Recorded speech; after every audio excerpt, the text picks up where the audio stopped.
वनरक्षक वनसेवक भरती 2025 महाराष्ट्र। नमस्कार विद्यार्थी मित्रांनो, तुमच्यासाठी अतिशय आनंदाची बातमी घेऊन आलाय। वनरक्षक आणि वनसेवकची जवळपास 14,500 प्लस जागांसाठी येणाऱ्या दिवसामध्ये भरती निघत आहे। आणि वनरक्षक आणि वनसेवक मध्ये शिक्षण फक्त 10वी पास आणि 12वी पास लागते। महाराष्ट्रातील कोणत्याही जिल्ह्यातले असाल तर मुलं मुली फॉर्म भरू शकता। आणि वनसेवकचं जे पद आहे हे नव्याने निर्माण करण्यात आलं आणि गट ड संवर्गातलं हे वनसेवकचं पद आहे। तर यामध्ये तुम्ही फक्त 10वी पास आणि 12वी पास वाले फॉर्म भरू शकता, ठीक आहे। आणि आपलं सिलेक्शन जर झालं वनसेवक मध्ये तर पगार सुद्धा तुम्हाला 15,000 ते 47,600 पर्यंत भेटणार आहे। वनरक्षक मध्ये पगार तुम्हाला 21,700 ते 69,100 च्या दरम्यान भेटणार आहे।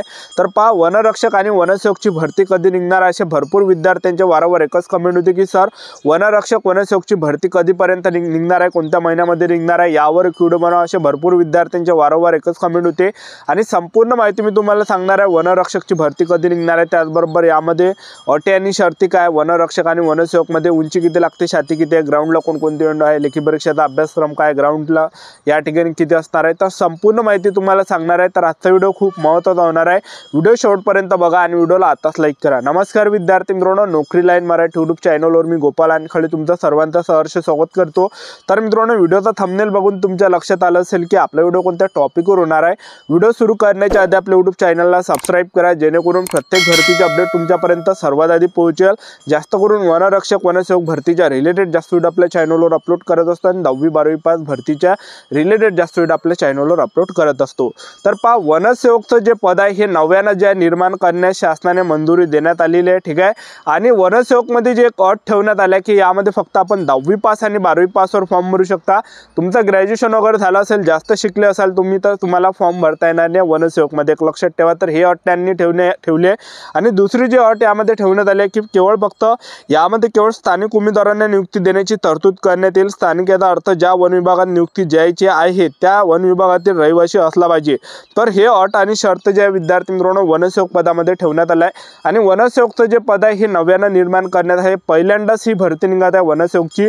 तर यामध्ये बऱ्याच विद्यार्थ्यांचे कमेंट होते की सर पेपर असणार आहे की नसणार आहे। तर पहा, ही जी भरती आहे सरळ सेवेने घेतली जात आहे। आणि वन विभागामध्ये जर पाहिलं आपण तर कोणतीही भरती पहा तुम्ही, वनरक्षक झाली, बाकीच्या कोणती भरती पाहिले तर त्यामध्ये पेपर आहे, ठीक आहे। म्हणजे अशी वन विभागमध्ये अशी कोणतीच भरती नाही की बा त्यामध्ये पेपर नाही म्हणून, तर यामध्ये सुद्धा पेपर असणार आहे। कारण की पहा, 10वी 12वीच्या बेसवर जर म्हटलं ड वर्गाचे भरती आहे तर पेपर यामध्ये असणारच आहे, एक लक्षात ठेवा। आणि वयोमर्यादा जास्त लागणार आहे आणि उंची यामध्ये कमी लागणार आहे, एक लक्षात ठेवा। कारण की गट ड संवर्गाचं हे पद आहे। वयोमर्यादा यामध्ये जवळपास 33 वर्षापर्यंत वयोमर्यादा असू शकते आपल्या अंदाजानुसार। आणि यामध्ये जे विद्यार्थी मित्रांनो उंची सुद्धा कमी लागणार आहे, कारण की ड वर्गातलं हे पद आहे, ठीक आहे। उंचीची यामध्ये जास्त लागणार नाही, एक लक्षात ठेवा। तर वनरक्षक वनसेवकचे जे ह्या जवळपास जे 14,500 प्लस जागांसाठी ही भरती निघत आहे। आणि वनसेवक मध्ये जर तुमचं सिलेक्शन झालं तर तुम्हाला कोणकोणतं काम करावं लागणार आहे, तर वनसेवक मध्ये तुम्हाला काम करावं लागणार आहे प्रत्येक नियत क्षेत्राचे वनरक्षकास सहाय्य म्हणून काम करणे, यामध्ये नियत क्षेत्रात गस्त करून वनांचे संरक्षण व संवर्धन करणे, वन्यजीवांचे संरक्षण करणे, वनगुन्हा नोंदवण्यासाठी सहाय्य करणे, तपासात सहाय्य करणे, प्रचलित नियमाप्रमाणे वन क्षेत्राच्या सीमांची देखभाल करणे, वनवण्यापासून संरक्षण व करणे, वनोपजांचे संरक्षण करणे, रोपवनांचे कामे, JMFC VEDC इत्यादी संदर्भात कामे, कार्य आयोजनाच्या अनुषंगाने कामे, मानव वन्यजीव संघर्षाच्या घटना हाताळण्यासाठी सहाय्य करणे व त्यामध्ये कायदा व सुव्यवस्था राखण्यासाठी सहाय्य करणे, रेस्क्यू ऑपरेशनची कामात सहाय्य करणे, रोहयो अंतर्गत कामे, शासनाच्या विविध योजनांतर्गत येणारी कामे, या सर्व कामात वनरक्षकास सहाय्य करणे, याशिवाय वनसेवकास वरिष्ठांनी वेळोवेळी नेमून दिलेले कामे करणे। तर हे तुम्हाला काम करावं लागणार आहे। आता बऱ्याच विद्यार्थ्यांच्या वारंवार एकच कमेंट होती की सर वनरक्षक वनसेवकची भरती कधीपर्यंत निघणार आहे, तर मी तुम्हाला आता सांगून देतो। तर पहा, जवळपास जानेवारीच्या एंडिंगला जर निघाली तर ठीक, जर समजा जानेवारीच्या एंडिंगला निघाली तर फेब्रुवारी ते मार्च महिन्यापर्यंत तुम्हाला हे भरती पाहायला भेटणार आहे। फेब्रुवारी ते मार्च महिन्यापर्यंत ही भरती निघू शकते, एक लक्षात ठेवा। तर आतापासून आपापल्या तयारीमध्ये लागा आणि जे मागच्या वर्षी जे पेपर झाले तर त्या पेपरातून जास्त अभ्यास करण्याचा प्रयत्न करा। JK झालं, व्याकरण झालं, मराठी व्याकरण झालं, इंग्रजी ग्रामर झालं, हे पूर्ण पाठ करून घ्या जे मागचे जेवढे पण पेपर झाले त्यांचं, ठीक आहे। कारण की तेच प्रश्न जे आहे विद्यार्थी मित्रांनो रिपीट येणार आहे, ठीक आहे, वनरक्षक या भरतीमध्ये, ठीक आहे। तर लवकरच जे हे भरती तुम्हाला पाहायला भेटणार आहे। तर आपापल्या तयारीमध्ये तुम्ही आतापासून लागू जा। वनरक्षक मध्ये जर पाहिलं आपण तर वनरक्षक भरतीसाठी शिक्षण 12वी पास पाहिजे, ग्रॅज्युएशनही झालं असेल तर फॉर्म भरता येते। तुमचं जेवढं पण जास्त शिक्षण झालं असेल तर फॉर्म भरता येते, फक्त आपण 12वी पास पाहिजे।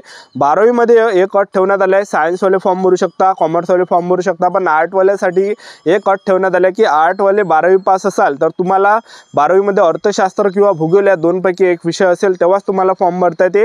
ह्या दोनपैकी एकही विषय नसेल तर फॉर्म भरता येत नाही, हे अट यामध्ये ठेवण्यात आली आहे। ठीक आहे, तर 10वी पासवर 12वी पासवर महाराष्ट्रातील कोणत्याही जिल्ह्यातले मुलं मुली वनरक्षकमध्ये फॉर्म भरू शकता। ठीक आहे, आणि याच्या अगोदर जे विद्यार्थी मित्रांनो वनरक्षकात जे वनरक्षकच्या वनवृत्तानुसार किती जागा रिक्त आहे तर त्याबद्दल सुद्धा अपडेट आले, तर मी तुम्हाला दाखवून देतो। चंद्रपूरमध्ये 48 जागा रिक्त आहे, गडचिरोलीमध्ये 217 जागा रिक्त आहे, नागपूरमध्ये 87 जागा रिक्त आहे, अमरावती वनवृत्तावर 267 जागा रिक्त आहे, यवतमाळ 68, प्रमोवंसमध्ये 1 जागा रिक्त आहे, पुणेमध्ये 16 जागा रिक्त आहे, धुळेमध्ये 218 जागा आहे, नाशिकमध्ये 68 जागा आहे, छत्रपती संभाजी महाराजनगरमध्ये 50 जागा आहे, ठाणेमध्ये 291 जागा आहे, कोल्हापूरमध्ये 29 जागा आहे। तर एवढ्या ज्या जिल्ह्यानुसार जे ह्या जागा या ठिकाणी रिक्त आहे लक्षात ठेवा। ठीक आहे, आणि वनरक्षकमध्ये जर पाहिलं आपण सिलेक्शन प्रोसेस तर सर्वात अगोदर तुमची काय असणार आहे लेखी परीक्षा, दुसऱ्या टप्प्यामध्ये ग्राउंड, तिसऱ्या टप्प्यामध्ये डॉक्युमेंट व्हेरिफिकेशन, मेडिकल अशी प्रोसेस आहे। वनरक्षक भरतीमध्ये वयोमर्यादा जर पाहिलं तर 18 ते 27 वर्षापर्यंत फॉर्म भरता येते। SC/ST कॅटेगरीचे असाल तर 5 वर्षे सूट असणार आहे, OBC कॅटेगरीचे असाल तर 3 वर्षाची सूट भेटणार आहे। आणि फीचा जर विचार केला तर खुला प्रवर्गासाठी 1000 रुपये फी लागते, मागासवर्गीयांसाठी 900 रुपये फी लागते। ठीक आहे, आणि सर्वात अगोदर तुमचं यामध्ये काय असणार आहे लेखी परीक्षा असणार आहे। वनरक्षक पदामध्ये परीक्षेला जे प्रश्न विचारले जाणार आहेत तर टोटल 60 प्रश्न परीक्षेला विचारले जाणार आहे, एका प्रश्नाला 2 गुण असणार आहे, 120 मार्काची ही लेखी परीक्षा असणार आहे। तर ज्यामध्ये सामान्य ज्ञानचे 15 प्रश्न परीक्षेला विचारले जाणार आहे, बुद्धिमत्ता चाचणीचे 15 प्रश्न परीक्षेला विचारले जाणार आहे, त्याचबरोबर मराठी व्याकरणचे 15 प्रश्न परीक्षेला विचारले जाणार आहे, इंग्रजी ग्रामरचे 15 प्रश्न परीक्षेला विचारले जाणार आहे, टोटल 60 प्रश्न परीक्षेला विचारले जाणार आहे, एका प्रश्नाला 2 गुण असणार आहे। गणिताचे प्रश्न विचारले जात नाही। 60 पैकी आपले 27 प्रश्न बरोबर आले, तुम्ही कोणत्याही कॅटेगरीचे असाल SC/ST OBC EWS NT विजो ओपन SBC SCBC तर तुम्ही पेपर पास असणार आहे, तुम्हाला ग्राउंडसाठी बोलावण्यात येणार आहे। नेगेटिव्ह मार्किंग नसते, पेपरमध्ये 90 मिनिटाचा टाइम असते। ठीक आहे, तर अशा प्रकारे तुमचा वनरक्षकमध्ये पेपर होणार आहे। पेपर झाल्यानंतर तुम्हाला ग्राउंडसाठी बोलावण्यात येणार आहे। आणि ग्राउंडमध्ये आपण उंचीचा जर विचार केला तर पुरुष उमेदवारांसाठी वनरक्षकमध्ये जी उंची लागते 163 सेंटीमीटर उंची लागते, महिला उमेदवारांसाठी 150 सेंटीमीटर उंची लागते, 79 सेंटीमीटर फुगून 5 सेंटीमीटर भरली पाहिजे।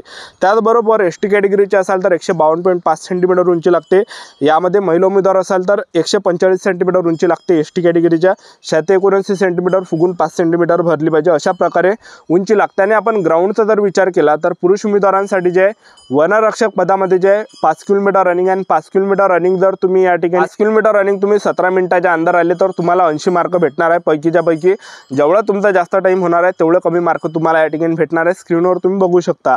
आणि महिला उमेदवारांसाठी जर पाहिलं आपण तर महिला उमेदवारांसाठी 3 किलोमीटर रनिंग आणि 3 किलोमीटर रनिंगसाठी 12 मिनिटाच्या अंदर तुम्ही आले तर तुम्हाला 80 मार्क भेटणार आहे। ठीक आहे, अशा प्रकारे हे ग्राउंड असते आणि जेवढा टाइम तुमचा जास्त होणार आहे तेवढं कमी मार्क भेटणार आहे, स्क्रीनवर तुम्ही बघू शकता। ठीक आहे, तर वनरक्षकमध्ये सर्व जो गेम आहे हा जे विद्यार्थी मित्रांनो ग्राउंड आहे, जेवढे आपल्याला जास्त ग्राउंडमध्ये मार्क पडले तेवढे सिलेक्शन होण्याचे जास्त चान्सेस वनरक्षक पदामध्ये आहे। ठीक आहे, तर अशा प्रकारे जे वनरक्षक भरतीचं जे हे ग्राउंड असते। ठीक आहे, आणि हे ग्राउंड झाल्यानंतर आणखीन एक टेस्ट असते, पुरुष उमेदवारांना 25 किलोमीटर पैदल चालावं लागते 4 घंट्यामध्ये, महिला उमेदवारांना 16 किलोमीटर पैदल चालावं लागते 4 घंट्यामध्ये। ठीक आहे, तर अशी प्रोसेस आहे। तर पहा विद्यार्थी मित्रांनो, फेब्रुवारी ते मार्च महिन्यापर्यंत ही भरती तुम्हाला पाहायला भेटणार आहे। आतापासून आपापल्या तयारीमध्ये लागा, आपलं YouTube चॅनल सबस्क्राईब करून ठेवा, वेळोवेळी अपडेट देत राहणार आहे। आजच्यासाठी इथंच थांबतो, भेटूया नेक्स्ट व्हिडिओमध्ये। जय हिंद, जय भारत।